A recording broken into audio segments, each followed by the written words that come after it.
So well students, good evening. तो आपको जैसा पता है कि सीबीएसई बोर्ड्स के प्रैक्टिकल स्टार्ट हो गए हैं। तो आज का हमारा जो सेशन है उसमें हम बात करने वाले हैं कि हमारे सीबीएसई फिजिक्स के प्रैक्टिकल में जो मेन जो हमारे एक्सपेरिमेंट है, सेक्शन ए के 4 प्रैक्टिकल और सेक्शन बी के 4 प्रैक्टिकल, उसमें एक्सटर्नल हमसे वाइवा में कौन कौन से क्वेश्चन पूछ सकता है। तो आज हम डिस्कस करने वाले हैं उन इम्पोर्टेंट क्वेश्चंस के बारे में। तो बिना देर करे स्टार्ट करते हैं। जो हमारा फर्स्ट प्रैक्टिकल है बच्चों, वो है सेक्शन ए से to find the resistivity of 2 or 3 wires by plotting the graph between potential difference versus current। तो इसमें जो आपके मेन क्वेश्चन है बच्चों, जैसे आपको पता है कि ये प्रैक्टिकली ओम्स लॉ पे बेस्ड है। तो फर्स्ट क्वेश्चन है ओम्स लॉ। तो ओम्स लॉ आपको पता ही है बच्चों क्या होता है। The potential difference across a conductor is always directly proportional to the current flowing to the conductor, मतलब V is directly proportional to I। Second question, R की SI यूनिट क्या होती है, यानी कि रेजिस्टेंस की SI यूनिट क्या होती है। रेजिस्टेंस की SI यूनिट जो होती है बच्चों वो ओम होती है, ठीक है।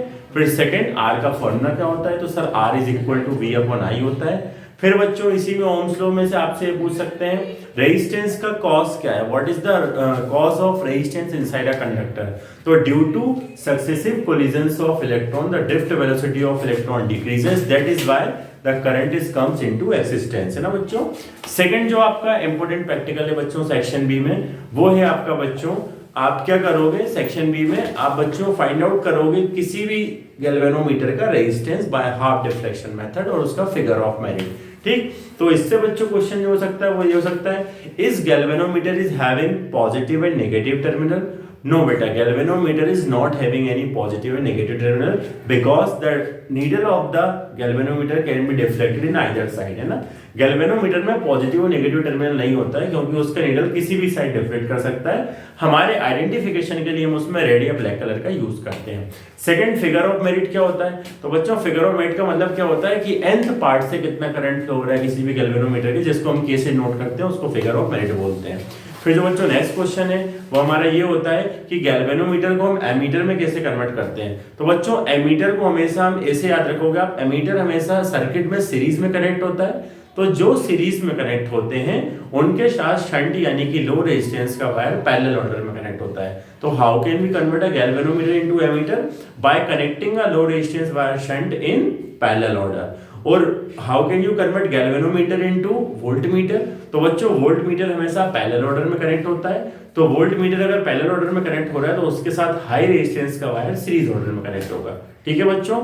Next, series and parallel combination of resistance. अगर आपके पास सीरीज और पैरेलल कॉम्बिनेशन दिया हुआ है रेजिस्टेंस का, है ना, R equal to R1 plus R2 plus R3 series में, और पैरेलल में 1/R equal to 1/R1 1/R2 1/R3 आपने पढ़ा होगा। तो अब इसमें से क्वेश्चन क्या सकते हैं, उसमें आपको ये आ सकता है बेटा क्वेश्चन, बताओ कौन सा कॉम्बिनेशन अपन डोमेस्टिक इलेक्ट्रिक सर्किट में यूज करते हैं और क्यों यूज करते हैं। तो हमको पता है सर पैरेलल कॉम्बिनेशन यूज करते हैं क्योंकि रेजिस्टेंस की वैल्यू लो होती है और करंट की इंटेंसिटी हाई मिलती है। बच्चों ओमिक और नॉन ओमिक सब्सटेंस क्या होते हैं, जो ओम्स लॉ को फॉलो करते हैं उनको ओमिक सब्सटेंस बोलते हैं, और जो ओम्स लॉ को फॉलो नहीं करते उनको नॉन ओमिक सब्सटेंस बोलते हैं। और बच्चों इसी सीरीज में और पैरेलल में आपको ये पूछ सकता है, जो आपको पता है कि दोनों प्रैक्टिकल हमारे find the resistance of unknown wire, और दूसरा practical series and parallel combination of resistance using a metre bridge, दोनों मीटर ब्रिज पे बेस्ड है। तो एग्जाम में क्वेश्चन पूछ सकता है व्हाट इज मीटर ब्रिज, है ना। तो metre bridge is a device which works on the principle of Wheatstone bridge and it is used for finding the resistance of an unknown wire, ठीक। Metre bridge का wire काय का बना हुआ होता है बच्चों, मैग्नीन का बना हुआ वायर होता है। ये पूछ लेते हैं कभी कभी इसको मीटर ब्रिज क्यों बोलते हैं, because it is having 1 metre long wire और 100 centimetre wire, that is why it is called metre bridge. On which principle metre bridge works, meter bridge works on the principle of Wheatstone bridge. What do you understand by sensitivity of meter bridge? When the corresponding when the ratio of the corresponding resistance are equal or the resistance of all the parts equal, that is called sensitivity of potentiometer। और ये ऐसा भी बोल सकते हो sensitivity of galvanometer क्या होता है बच्चों, galvanometer के प्रैक्टिकल में जिससे अपन स्मॉल अमाउंट ऑफ क्या कर पाए बच्चों, रेजिस्टेंस को मेजर कर पाए, छोटी से छोटी वैल्यू अपन करंट की या पोटेंशियल की नाप पाए, तो उसको हम सेंसिटिविटी बोलते हैं। तो सेंसिटिविटी का मतलब होता है कि आप कितना स्मॉल अमाउंट किसी भी चीज का करंट या पोटेंशियल का मेजर कर सकते हो, ठीक है बच्चों।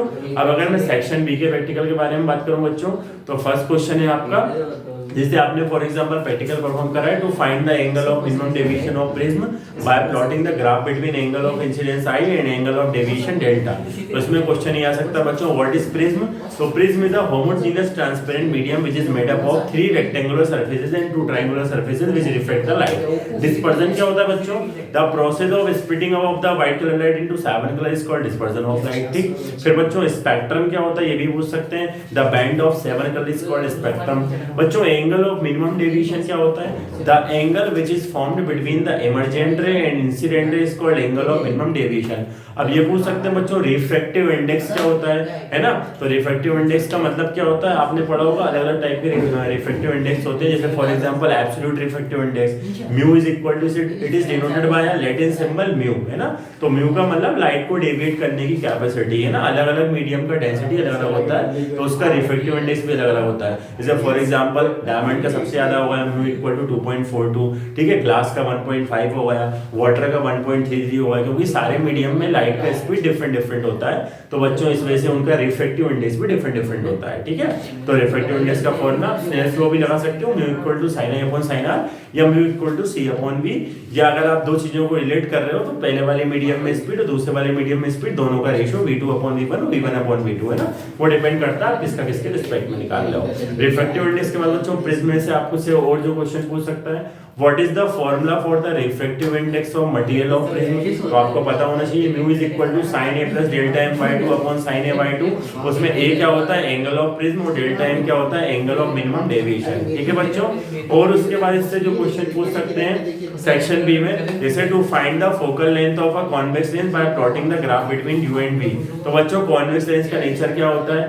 सर ये कन्वर्जिंग नेचर का होता है, बिकॉज़ ये पैरेलल बीम ऑफ लाइट को सिंगल पॉइंट में कन्वर्ट करता है। कॉन्वेक्स लेंस कैसी इमेज फॉर्म करता है बच्चों? हमेशा real and inverted image form करता है। फिर इससे क्वेश्चन ये आता है बच्चों, आप ऑब्जेक्ट को अगर बियॉन्ड सी रखते हैं यहाँ पर तो image between C and F बनती है। मतलब आपने जो बच्चों जो कंडीशन कौन सी पढ़ी थी, आपने जो भी कंडीशन कौन के मिरर की पढ़ी थी उनको आप कॉन्वेक्स लेंस में अप्लाई कर दो, है ना। 6 कंडीशन जो होती है बेसिक रे डायग्राम की, वो सारी कंडीशन इसमें एप्लीकेबल होती हैं, ठीक है बच्चों। और इसी में आपका ये भी आ जाता है बच्चों प्रैक्टिकल कि पीएन जंक्शन डायोड का आपको क्या करना पड़ता है? आईवी कैरेक्टरिस्टिक कर्व ड्रॉ करना पड़ता है। To draw the IV characteristic curve of PN junction diode. तो उसमें बच्चों आपसे पूछ सकते हैं कि बताओ सेमीकंडक्टर क्या होते हैं, ठीक है, कंडक्टर क्या होते हैं। तो कंडक्टर बच्चों जिनमें हीट का या करंट का फ्लो आसानी से होता है उनको आप कंडक्टर बोलते हैं। सेमीकंडक्टर क्या होते हैं? The substance their conductivity is between conductor and insulator is called semiconductor. Diode क्या होता है बेटा? Diode is a combination of two words di plus ode. Di मतलब डिफरेंट, डाई मतलब टू, ऑड मतलब डिफरेंट। तो when we added two different type of semiconductor that is called diode. Diode में बच्चों हमारे पास जो कैटेगरी है वो कौन सी है? पीएन जंक्शन डायोड जो हमने यूज करी है ना आईवी कैरेक्टरिस्टिक कर्व ड्रॉ करने के लिए। तो PN junction diode is a combination of P type and N type of semiconductor. अब ये भी पूछ सकता है एक्सटेंसिक क्या होते हैं, इंटेंसिक क्या होते हैं। तो इंटेंसिक का मतलब प्योर होता है बच्चों जिसमें आपने डोपिंग नहीं करी, जैसे for example carbon, germanium, silicon, ठीक है। एक्सटेंसिक का मतलब क्या होता है? जिसमें इम्प्योरिटी मिलाई गई है, यानी कि जिसमें डोपिंग करी है अपन ने। जैसे अपन ने अगर ट्राइवेलेंट इम्प्योरिटी मिक्स करी है तो पी टाइप का सेमीकंडक्टर बन जाएगा। अगर अपन ने पेंटावेलेंट इम्प्योरिटी मिक्स करी है तो उस टाइम में ए टाइप का सेमीकंडक्टर बन जाएगा। मेजॉरिटी चार्ज कैरियर क्या होते हैं बच्चों? पी में मेजॉरिटी चार्ज कैरियर होल होते हैं और एन में मेजॉरिटी चार्ज कैरियर इलेक्ट्रॉन होते हैं, ठीक है बच्चों। इसी में पूछ लिया डिप्लेशन लेयर क्या होता है? जंक्शन डायोड के बीच में एक ऐसी लेयर बनती है जिसमें ना इलेक्ट्रॉन होते हैं ना होल होते हैं, तो उसको बच्चों हम क्या बोलते हैं? डिप्लेशन लेयर बोलते हैं। तो बच्चों आज के लेक्चर में यहीं तक। मैं इस वीडियो का पार्ट 2 और बनाऊंगा और जो बचे हुए आपके क्वेश्चन है हम उसको उसमें कवर कर लेंगे। तो इनमें से आपके वाइवा में बाहर क्वेश्चन आने के चांसेस नहीं है, ठीक है बच्चों। तो ये भी लेक्चर का फर्स्ट पार्ट है। लेक्चर के सेकंड पार्ट में मैं बचे हुए जो क्वेश्चन है दोनों सेक्शन है, सेक्शन बी और साथ में एक्टिविटी के क्वेश्चन क्या क्या है उनको कवर करूंगा। थैंक यू बच्चों, हैव अ नाइस डे। ऊपर क्या हुआ सर? तो रही होगी।